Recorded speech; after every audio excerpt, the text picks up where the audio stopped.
सियावर रामचंद्र की, सियावर रामचंद्र की। हमारी मस्जिद हमने खोदी और वहां पर क्या किया जा रहा है आप देख रहे हैं। नौजवानों, क्या तुम्हारे दिलों में, हमारे दिलों में तकलीफ नहीं होती? ओवैसी पूरी तरह से बौखला गए हैं। बुद्धि ने काम करना बंद कर दिया है। अब उनको अगर ये डर है, भगवान करे उनका डर बरकरार है। আপনারা কোর্টের আন্ডারে করছেন ইলেকশনের আগে একটা গিমিক শো করবেন বলে। राम मंदिर का पट्टा तो भाजपा के पास नहीं है ना, जो पूरे देश का। देश में श्री राम के प्राण प्रतिष्ठा की तैयारी हो रही है। चारों तरफ राम नाम की गूंज है, लेकिन श्री राम के आगमन में विघ्न डालने की कोशिश हर दिन हर घंटे की जा रही है। कभी हैदराबाद में भाईजान नफरती बयान देकर मुस्लिमों को भड़काते हैं, तो कभी सेकुलर चोला पहने इंडी गठबंधन के नेता श्री राम के नाम पर सनातन पर आघात करते हैं। श्री राम पर जब से असदुद्दीन ओवैसी ने राम मंदिर की जगह मस्जिद की बात कर चिंगारी लगाई है, उसके बाद से लगातार विवाद बढ़ता जा रहा है। पहले इंडी गठबंधन के नेताओं ने सनातन पर टारगेट किया था, अब तो तमाम नेता 22 जनवरी के पावन दिन के विरोध में बयानबाजी करने लगे हैं। पहले आपको ओवैसी का वो बयान दिखाते हैं जिसकी वजह से ताजा विवाद शुरू हुआ है। हमारी मस्जिद हमने खोदी और वहां पर क्या किया जा रहा है आप देख रहे हैं।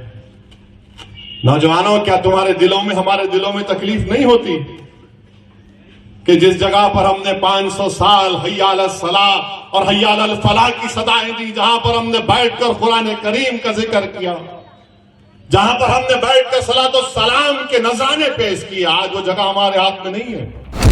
हैदराबाद में असदुद्दीन ओवैसी ने राम मंदिर के खिलाफ अपनी सोच को दिखा दिया। असदुद्दीन ओवैसी के 2 मिनट की वीडियो में विवादित ढांचे की तस्वीरें बार बार लगाई गई हैं और बार बार ओवैसी ये डराने की कोशिश करते हैं कि मुस्लिमों से उनकी मस्जिद छीनने की साजिश की जा रही है। इसके जवाब में साक्षी महाराज ने भी करारा जवाब दिया है। बाबा बागेश्वर ने तो ओवैसी को अल्टीमेटम दे दिया है।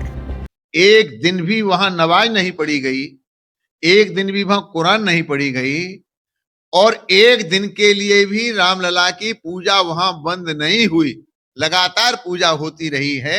तो वो राम मंदिर था। ये उनका भी भीतर का डर बता रहा है कि वो कितने कमजोर हैं और कितने निर्दयी हैं। अगर हमको मस्जिदें तोड़कर मंदिर बनाना होता तो इतने मंदिर के जितने पुजारी हैं वही अभी तक खत्म कर देते मस्जिदें। हमें मस्जिदें नहीं, मस्जिदों पे मंदिर नहीं बनाने। जहां हमारे मंदिर थे हमें वहां मंदिरों के पुनर्निर्माण करवाने। अब उनको अगर ये डर है तो भगवान करे उनका डर बरकरार रहे। देश में मुस्लिमों का बड़ा वर्ग भी राम मंदिर के उद्घाटन का इंतजार कर रहा है। बैरिस्टर ओवैसी भूल गए हैं कि फैजाबाद से हैदराबाद तक मुस्लिम समाज मंदिर निर्माण में योगदान कर रहा है। कोई चंदा दे रहा है तो कई मुस्लिम मंदिर निर्माण में भाग ले रहे हैं। एक तरह से देश में श्री राम की प्राण प्रतिष्ठा पर उत्सव मनाया जा रहा है, लेकिन ममता बनर्जी को इस उत्सव में भी सांप्रदायिक रंग नजर आने लगा है। ममता बनर्जी ने तो प्राण प्रतिष्ठा को ड्रामा बता दिया। ধর্ম যার যার নিজের, উৎসব কিন্তু সবার। আমি সেই উৎসবে বিশ্বাস করি যে উৎসব সবাইকে নিয়ে চলে, সবাইকে নিয়ে কথা বলে, একতার কথা বলে। আপনারা করছেন, করুন না, কে আপত্তি করেছে? আপনারা কোর্টের আন্ডারে করছেন ইলেকশনের আগে একটা গিমিক শো করবেন বলে, আমার কোনো আপত্তি নেই তো। কিন্তু তাই বলে অন্য সম্প্রদায়ের মানুষকে অবহেলা করা। विरोध की सियासत ऐसी है कि खुद को हनुमान भक्त कहने वाले कमलनाथ भी श्री राम विरोधी ब्रिगेड में शामिल हो गए हैं। चुनाव से पहले श्री राम के नाम पर वोट मांगने वाले कमलनाथ जैसे ही चुनाव हारे, उन्होंने भी राम भक्त का लबादा उतार फेंका है। राम मंदिर सबका है, तो सवाल खड़े करने का और कोई इसमें कहे कि श्रेय लेना चाहे, राम मंदिर सुप्रीम कोर्ट की जजमेंट के बाद इसकी शुरुआत हुई। भाजपा की सरकार थी तो उनकी जिम्मेदारी थी बनाना। राम मंदिर का पट्टा तो भाजपा के पास नहीं है ना। को गाली देना है, गाली दें। हिंदू धर्म को गाली देना बड़ा आसान है, लेकिन कोई व्यक्ति मुस्लिम धर्म को गाली नहीं दे सकता, क्योंकि हिंदू लिबरल होता है, सहिष्णु होता है।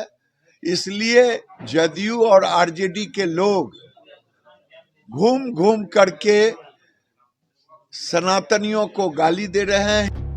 श्री राम का विरोध कोई भी कर ले, बयान कितने भी आ जाएं, लेकिन राम के भक्तों के उत्सव का दिन नजदीक है। पूरे देश को राम मंदिर से जोड़ने के लिए अक्षत कलश महाअभियान चल रहा है। यूपी में श्री राम लला प्राण प्रतिष्ठा समारोह घोषित हो चुका है। यूपी में 22 जनवरी को स्कूल कॉलेज में छुट्टी घोषित कर दी गई है। अयोध्या में रामलला के गर्भगृह का सोने का द्वार बनाकर काम पूरा हो चुका है। इसकी सुंदर तस्वीर दुनिया देख रही है।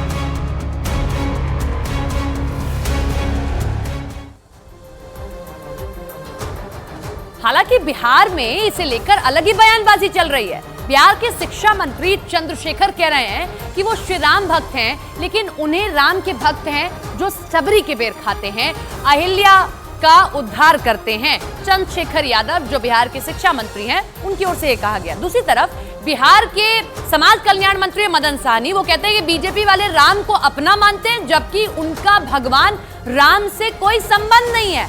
मदन सहनी आगे कहते हैं कि भगवान राम का केवट से संबंध था, जिसके हम वंशज हैं, वो यहाँ ये बात कहते हैं। तो ये बिहार के नेताओं की बातें हैं। ज्यादा पुरुषोत्तम प्रभु श्री राम का मैं भक्त हूँ,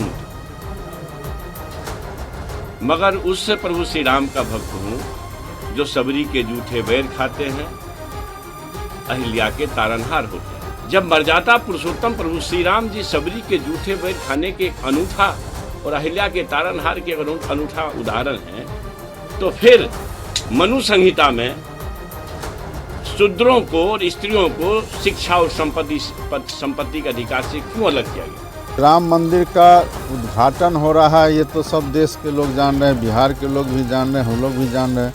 हम सभी लोगों का आस्था अपने अपने धर्म में है और भगवान रामचंद्र जी सबके हैं और किसी पार्टी के नहीं है। रामचंद्र जी को जब नाव से पार करने का भी नौबत आया तो केवट ने ही पार करने का काम किया था। हम लोग उस वंशज के लोग हैं। रामचंद्र जी से हम लोग का भी नाता है। सीता माता हम लोग की है, बिहार की, मिथिलांचल की। तो कुल मिलाकर पूरा विपक्ष इस वक्त राम मंदिर और रामलला की प्राण प्रतिष्ठा को लेकर अनर्गल बयानबाजी करने में लगा है। ऐसे में प्रधानमंत्री नरेंद्र मोदी ने अपने मंत्रियों और बीजेपी के नेताओं को बड़ा निर्देश दे दिया। क्या दिया वो जरा देखिए। प्रधानमंत्री नरेंद्र मोदी ने कहा कि राम मंदिर पर बेवजह की बयानबाजी से बीजेपी के नेताओं को बचना चाहिए। राम मंदिर पर आस्था दिखाएं, आक्रामकता नहीं दिखाएं, मर्यादा का ख्याल रखें और अपने क्षेत्र में किसी तरह की गड़बड़ी न होने दें। 22 जनवरी के बाद लोगों को रामलला के दर्शन के लिए आप लेकर आएं। हालांकि राम मंदिर के मुद्दे पर जो राजनीति इस वक्त देश में चल रही है, उस पर केंद्रीय मंत्री अनुराग ठाकुर और केंद्रीय मंत्री मीनाक्षी लेखी ने तीखा हमला किया। अनुराग ठाकुर ने कहा कि बीजेपी राम जन्मभूमि की लड़ाई को सिर्फ लड़ा नहीं है, बल्कि निर्णायक रूप में लाकर खड़ा किया। वहीं मंदिर निर्माण को फिजूल खर्ची बताने वाले समाजवादी पार्टी के नेता शिवपाल यादव को केंद्रीय मंत्री मीनाक्षी लेखी ने जवाब दिया। आज अगर हम राम की बात करते तो कहते हैं कि हम राजनीति करते हैं। भारतीय जनता पार्टी ने अगर अटल जी और अडवाणी जी के समय से लेकर मोदी जी के समय तक हमने केवल इसको वोट बैंक की राजनीति के लिए नहीं, हमारी विचारधारा की लड़ाई थी। हमने केवल राम जन्मभूमि के लिए लड़ाई लड़ी ही नहीं, तो उसको निर्णायक रूप में लाकर खड़ा भी किया है। राम मंदिर के नाम पर हम लोग फिजूल खर्च कर रहे होते, तो जिनको राम की मर्यादाओं का ज्ञान है, जिनको राम के नाम में भरोसा है और जो विरासत पर गर्व करते हैं, वो इस तरीके की बातें नहीं करते। आज देश ने तय किया है और प्रधानमंत्री जी ने सीधे तौर पर हमको दिशा निर्धारित की है कि अगर 2047 में भारत को एक विकसित राष्ट्र बनना है, तो आत्मनिर्भर राष्ट्र बनना है, तो अपनी विरासत पर गर्व करना होगा।